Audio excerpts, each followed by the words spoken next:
The prison was a place where time seemed to rot in the walls.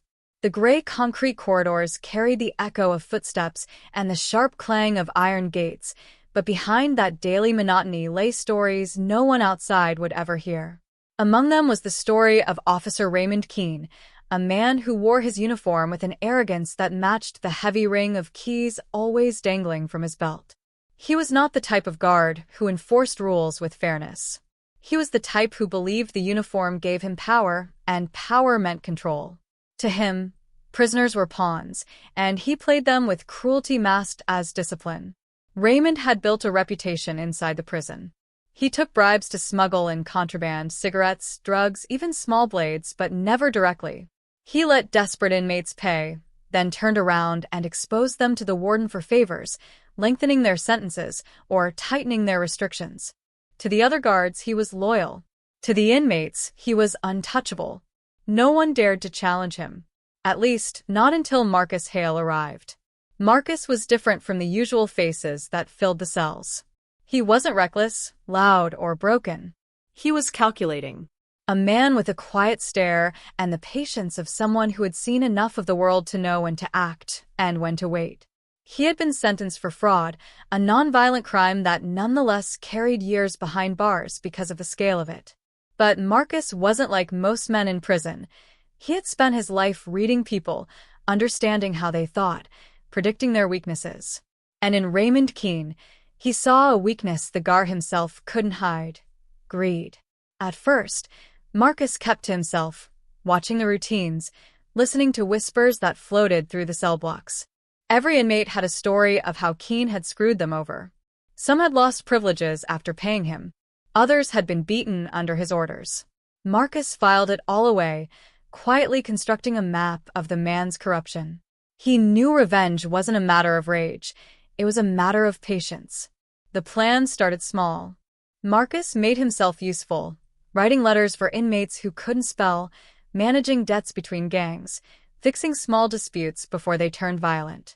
He built a reputation for being reliable. Eventually, word reached Keane that Marcus had skills that could make money. Keane approached him with the casual confidence of someone who believed no prisoner could say no. He wanted Marcus to help launder the money he made from his smuggling deals, using contacts on the outside. Marcus agreed. For months, he played the part perfectly, moving small amounts of cash through friends on the outside. Every time the money came back, it looked cleaner, easier to explain. Keane grew bold, greedy, funneling more and more through Marcus.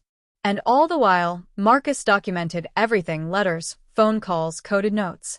He kept copies hidden in places Keane would never think to check. Each transaction was another thread in the net he was weaving. But Marcus knew exposing Keane wasn't enough. The guard had friends in the system, people who would bury the evidence if it meant protecting one of their own. Marcus needed a moment so undeniable, so public, that no one could sweep it under the rug. The opportunity came when Keane grew impatient. He demanded Marcus move a shipment of drugs through his contacts on the outside. Marcus pretended to hesitate, just long enough to bait Keane into pressuring him harder. Finally, Marcus agreed, but suggested they meet in the laundry room to finalize the details, away from other ears. Keane, confident as ever, didn't see the trap waiting for him. That night, Marcus slipped a note to another guard, not a loyalist to Keane, but one who had quietly resented him for years. The note contained exact times, locations, and instructions. By the time Keane arrived at the laundry room, bags of drugs tucked inside a linen cart, there were eyes watching from the shadows. Marcus played his role perfectly. He acted nervous, fumbled with the details, asked questions that forced Keane to speak aloud the entire plan: who was smuggling, how much he was making, where it was going. Every word was recorded. When the lights flicked on and the warden stepped forward with two other guards, Keane's face drained of color. For once, his power meant nothing. The very inmates he had lorded over watched as he was handcuffed, his own keys stripped from his belt.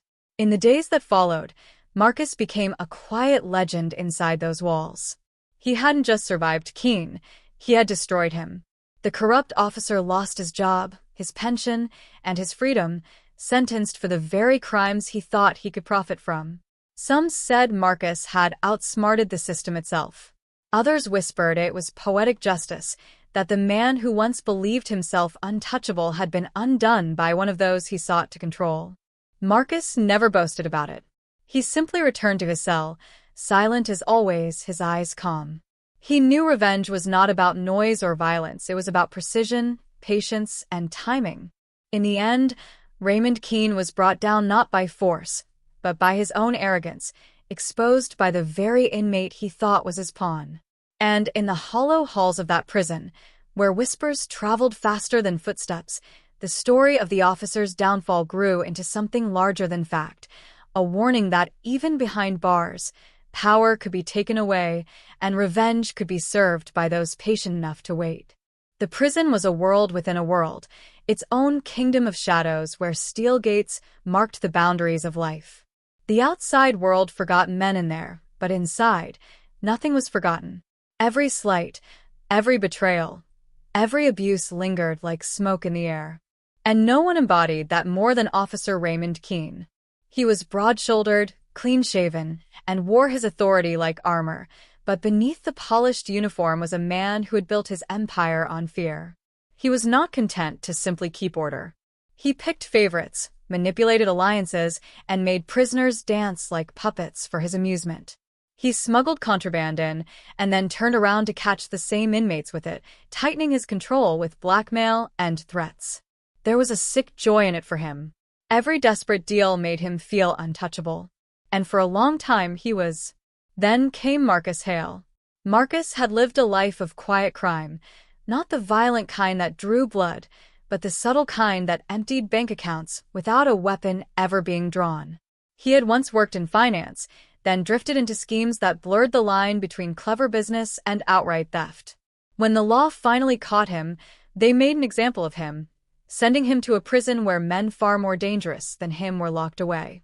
From the moment Marcus stepped into that world, he didn't show fear.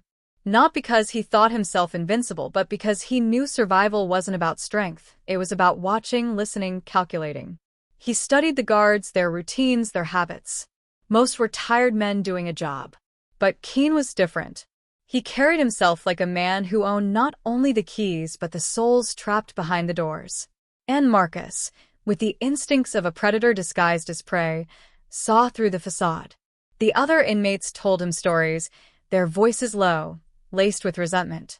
Keane had cost one man another 5 years by planting contraband.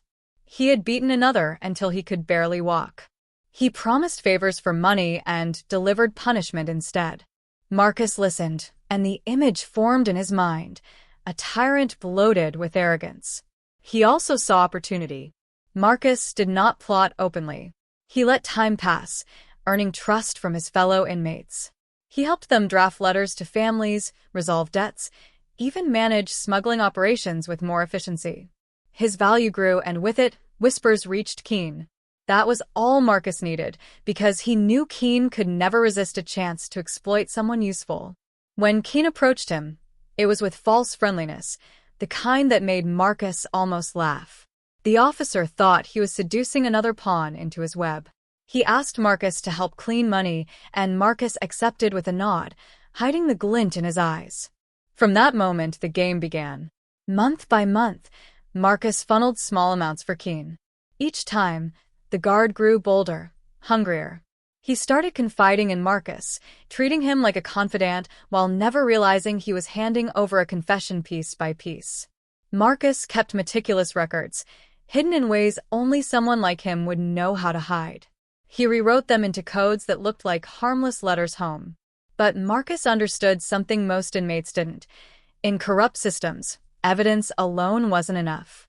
Keane had allies, men in uniform who owed him favors. If Marcus tried to expose him quietly, the files would disappear, and Marcus himself might vanish into solitary or worse. No, Keane needed to fall so hard and so publicly that no one could save him. The trap had to be perfect. Marcus began acting reluctant when Keane proposed moving drugs. He hesitated, created the illusion of doubt. He made Keane push harder, and the harder Keane pushed, the more reckless he became. Marcus suggested they meet in the laundry room at night to finalize details. Keane, blinded by his own confidence, agreed. The laundry room smelled of bleach and damp fabric that never dried fully. The machines hummed, filling the silence with a mechanical rhythm. Marcus stood there, hands in his pockets, feigning nervousness. When Keane rolled in the linen cart, its false bottom stuffed with drugs, Marcus made sure to ask questions, careless-sounding ones, so that Keane would explain aloud exactly what he was doing, how much it was worth, who was involved. The words hung in the air like bait. Then the lights snapped on. The warden stood with 2 guards, eyes fixed on Keane. The silence that followed was suffocating. Keane's face twisted from confusion to panic to fury, but there was no escape. His own cart betrayed him, the drugs pulled into the open for all to see. His keys, once symbols of power, were ripped from his belt and replaced with handcuffs. The inmates heard about it within hours. Rumors moved faster than footsteps in prison. By dawn, the whole block knew Keane had fallen, brought down by a man he thought was under his thumb. Marcus didn't boast. He never smiled or bragged. He returned to his cell, laid back on his thin mattress, and closed his eyes. But the silence around him was different now. Where there had once been indifference, there was respect. Keane was gone, stripped of everything, facing the very system he once manipulated. And Marcus, quiet, calculating Marcus, had become a legend. The lesson spread like wildfire in the whispers of prisoners. Even the most corrupt guard, even the most untouchable man, could be undone by patience, intelligence, and a taste for revenge. And Marcus Hale slept soundly, knowing justice had been delivered, not by the system, but by the hands of the very man it had once condemned. The prison loomed against the skyline like a fortress forgotten by time, its towers black against the fading sun, its walls scarred by decades of storms and failed escapes. Inside, the rhythm of life was relentless, metallic doors slamming, boots echoing in the halls, the constant hum of men trying to outlast their sentences. It was a world where silence was rare, where every whispered deal and shouted threat became part of the atmosphere. Raymond Keane thrived in that chaos. He had been a guard for nearly 15 years, long enough to learn that fear was more effective than rules. He wasn't the type to walk a steady beat and keep order fairly. He was the type to take sides, to plant evidence, to trade favors in ways that left everyone indebted to him. He walked the tiers with swagger, and the ring of his keys at his hip was a sound that made prisoners look away rather than stare too long. To him, power was survival, and survival was dominance. The inmates knew better than to cross him. There were stories, too many to count. One man was thrown into solitary for weeks because he complained about missing commissary items. Another was beaten after Keane claimed he had resisted. And then there were the deals. Keane smuggled cigarettes and pills, even cell phones, but he never kept his promises.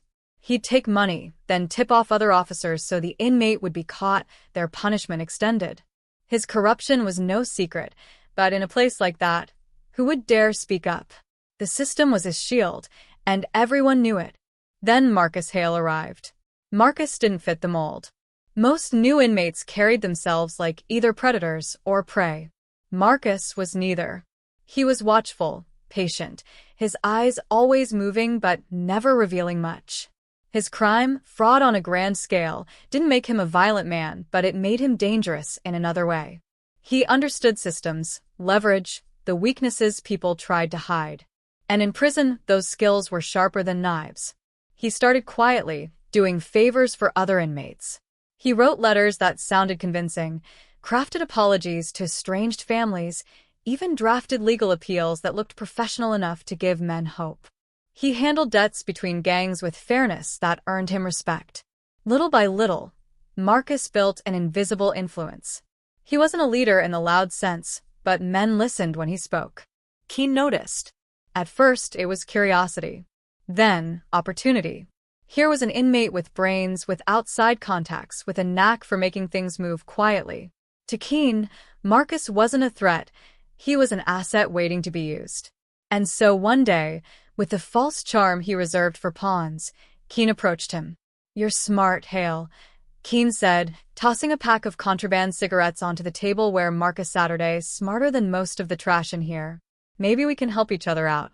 Marcus looked up, met his eyes, and nodded slowly. He didn't argue. He didn't resist. He let Keane think the trap was working. From then on, Marcus became part of Keane's scheme. Money passed through his outside contacts. Small at first, then larger. Keane grew bolder, confident that Marcus was his man. And Marcus played the role well, never questioning, always delivering. But behind the scenes, every detail was recorded, dates, amounts, names. Marcus turned Keane's greed into a trail of evidence. He knew, though, that evidence wasn't enough. Keane had friends in the administration, officers who would cover for him. If Marcus tried to expose him quietly, it would vanish into thin air, and Marcus himself would pay the price. He needed something undeniable. Something that would explode in the open where no one could pretend not to see. The chance came when Keane, swollen with arrogance, demanded Marcus help move drugs.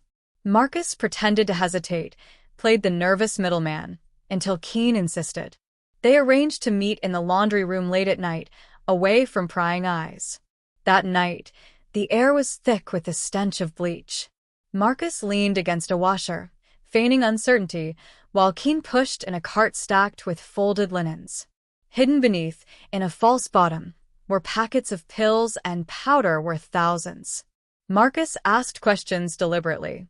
"How do I explain this to my people?" he murmured, forcing Keane to explain the process, the profit, the smuggling routes. Keane, impatient, laid it all out loud, his voice dripping with pride.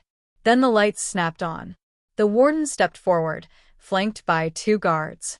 Behind them, a prison camera operator held up a recorder that had captured every word. For a moment, time froze. Keane's mouth opened, but nothing came out. His cart was overturned, the drugs spilling onto the floor like damning evidence. When the cuffs clicked shut on his wrists, the sound echoed through the laundry room louder than any slammed door. His keys, the symbol of his control, were ripped from his belt. He tried to protest, but the words died in his throat. No one would believe him now. By morning, the prison buzzed with the story. Inmates grinned in their cells, whispering about the officer finally brought down. Guards spoke in hushed tones, some relieved, some shocked. And Marcus Hale?